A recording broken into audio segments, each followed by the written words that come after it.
Bharatiya Janata party రాష్ట్ర ప్రధాన కార్యదర్శి సభాధ్యక్షులు ప్రేమేందర్ రెడ్డి గారు, గౌరవనీయులు కేంద్ర మంత్రివర్యులు పెద్దలు బండి సంజయ్ గారు, గౌరవనీయులు పెద్దలు మురళీధర్ రావు గారు, పెద్దలు రాజ్యసభ సభ్యులు లక్ష్మణ గారు, సుధాకర్ రెడ్డి గారు, గౌరవనీయులు గౌరవ పార్లమెంట్ సభ్యులు విశ్వేశ్వరరెడ్డి గారు, డికే అరుణ గారు, నాగేష్ గారు,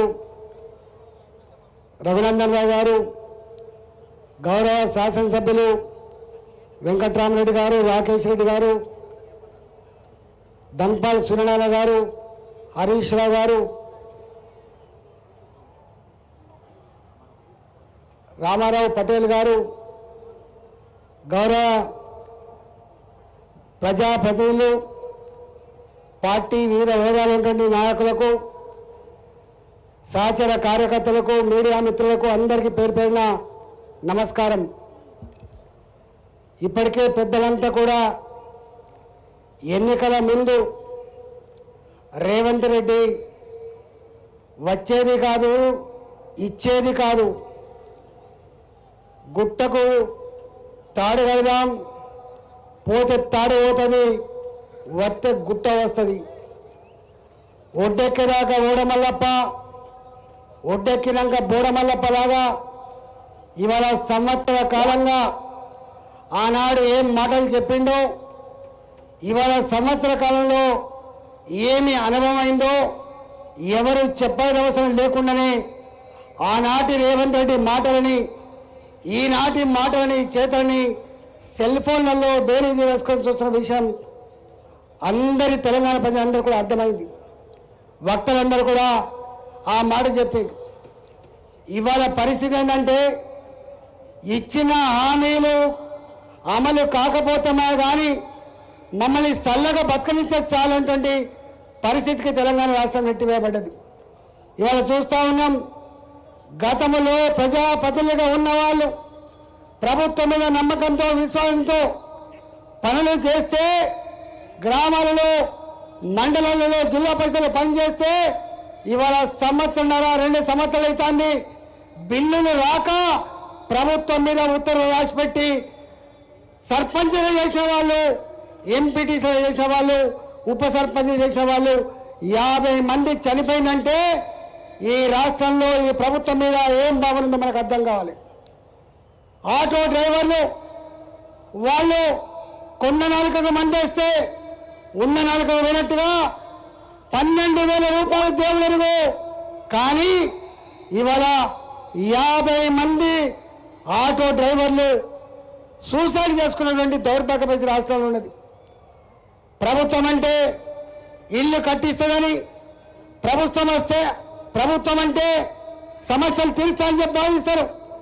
కానీ ఇల్లు కట్టించిన దేవుడు హైడ్రాపేట సంవత్సర కాలంగా ఎంత డ్రామా చేసినా మీరు చూసినారు. కంటి మీద కొనుక్కు లేదు, బస్తీలలో ఉన్నవాళ్ళు, చెరువుల పక్కబండి నివసించే వాళ్లకు కంటి మీద కొనుక్కు లేకుండా చేసిండు.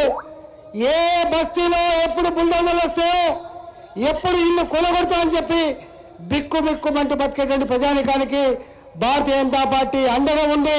భారతీయ జనతా పార్టీ ధైర్యాన్ని ఇచ్చి కాపాడుకున్న విషయం మీకు తెలుసు. అనేక బస్తీలలో ఇల్లు కొనగొట్టబడితే ఇవాళ అక్కడ కూడా హార్ట్ అటాక్ వచ్చిన వాళ్ళు, బ్లడ్ ప్రెషర్తో దవాఖానలో చేరిన వాళ్ళు, కూకడిపల్లిలో మాత్రం బుచ్చమ్మనేటువంటి మహిళ సూసైడ్ చేసుకొని నోటు పెట్టి చచ్చిపోయి చేస్తే మనకి ఈ హైదరాబాద్ మీద చూసాం. ఇవాళ మూసీ నది పక్క బండి పేద మీద ప్రేమ లేదు రేవంత్ రెడ్డికి.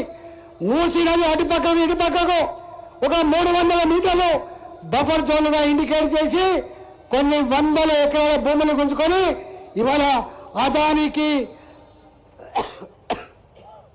పెద్ద కంపెనీలకు కట్టబెట్టి వేల కోట్ల రూపాయలు దండుకొని అధిష్టానానికి డబ్బు సంచులు పంపి పదవిని కాపాడుకునే ప్రయత్నం చేస్తుంది తప్ప మూసీ నది పక్కపడిన పేరు మీద ఈ రేవంత్ రెడ్డికి విశ్వాసం లేదు, నమ్మకం లేదని చెప్పి ఇప్పటికీ అర్థమైపోయింది. రోజుకొక కొత్త నాటకం. హైడ్రాప్ అయింది, మూసీ పోయింది, లవిచర్ల పోయింది, ఇవాళ మరో కొత్త నాటకాన్ని తెరలేపిండు.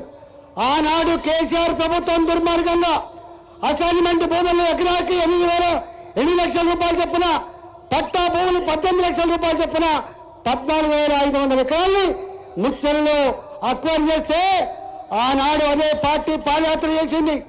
ఆనాడు ఆ పార్టీ నాయకులు ఇది దుర్మార్గం, అక్రమం అని చెప్పి ఆక్రోశించారు. ఇవాళ అదే ప్రభుత్వం 14,500 ఎకరాలు కాదు, ఇంకొక 15,000-16,000 ఎకరాలు అక్వైర్ చేసి 30,000 ఎకరాలలో కొత్త సిటీ నిర్మాణం చేస్తారట. ఇవాళ శ్రీశైలం రోడ్డు ఇప్పటికే ఉన్నది, నాగార్జున సాగర్ రోడ్డు ఇప్పటికే ఉన్నది. ఆ రోడ్లను కలిపేయాలంటే 300 ఫీట్ల రోడ్డు ఉందన్నా మరో కొత్త రోడ్డు వేయడానికి సామాన్య కూరగాయలు పండించుకొని బతికే ఎకరం అరెకరం రైతుల దగ్గర మా విశ్వేశ్వరరెడ్డి గారి పార్లమెంట్ పరిధిలో ఆ భూములను గుంజుకొని ఆ రైతుల కళ్ళల్లో మట్టి కొట్టేటువంటి ప్రయత్నం చేస్తా ఉన్నాడు. ఇవాళ రేవంత్ రెడ్డికి దళితుల భూములు ఎట్లా గుంజుకోవాలి, రేవంత్ రెడ్డికి కూరగాయలు పండించుకొని వ్యవసాయం చేసుకొని భూమిని నమ్ముకున్న రైతుల భూములు ఎట్లా గుంజుకోవాలి, జీతగాళ్ళుగా అడ్డమిది కూలీలుగా ఎట్లా మార్చాలనే సంకల్పం తప్ప రేవంత్ రెడ్డి కొత్తగా ఇల్లు జాగాలిచ్చే ఆస్కారం లేదు. రేవంత్ రెడ్డి కొత్తగా ఇల్లు కట్టించే ఆస్కారం లేదు. రేవంత్ రెడ్డి ఇవాళ ఇచ్చిన హామీలో అమలు చేయలే దమ్ము ఈ రేవంత్ రెడ్డి లేదు. రేవంత్ రెడ్డి అని కూడా డ్రామాలని చెప్పి ఇలా ప్రజలు భావిస్తా ఉన్నారు. ఆనాడు కేసీఆర్ ప్రభుత్వపు అహంకార పాలన మీద, ఆనాడు నియంత్రిత పోకళ్ల మీద ఇవాళ విసుగు చెందిన ప్రజలు తాతరేస్తే దిమ్మ తిరిగిపోయింది కేసీఆర్ కు. ఆ ప్రభుత్వం తాతర పెట్టడానికి 10 సంవత్సరాలు పడితే ఇవాళ రేవంత్ రెడ్డి ప్రభుత్వం, రేవంత్ రెడ్డి మరీ ముఖ్యంగా రేవంత్ రెడ్డి అబాస పాలు కావడానికి సంవత్సరాలు పట్లే ఇవాళ 10 నెలల కాలంలోనే ఇవాళ అబాస పాలవుతున్న పరిస్థితి మనం చూస్తా ఉన్నాం. కాబట్టి తెలంగాణ ప్రజలారా, ఇప్పటికే మా గౌరవ పార్లమెంట్ సభ్యుల నాయకులు చెప్పినట్టుగా తులం బంగారం రాలే, పెళ్లి పందిల్లో 2,500 రూపాయలు రాలే, ఆటో డ్రైవర్లకు 12,000 రూపాయలు రాలే, ఇట్లా చెప్పుకుంటూ పోతే 6 గ్యారంటీలు, 66 హామీలు, 400 పైచులకు పనుల మీద హామీలు ఇచ్చిండు. ఆనాడే మేము చెప్పినాం ఇది అమలేటి కాదు, ఇది మోసం మాత్రమని చెప్తే అర్థం కాలే. వాళ్ళు చెప్పిన మాట ప్రకారంగానే నెలకు 6,400 కోట్ల రూపాయలు వడ్డీపేట అసలుపేట కడుతున్నా అని చెప్పి లెక్కలు చెప్పిండు. ఇవాళ ఆయన లెక్కల ప్రకారంగానే చిప్ప చేతికి ఇచ్చింది తప్ప, ఉత్త చిప్ప తప్ప ఏ ఒక్క హామీ కూడా అమలు చేయగల దమ్ము లేదు. మాటలతో, మీడియా మేనేజ్మెంట్తో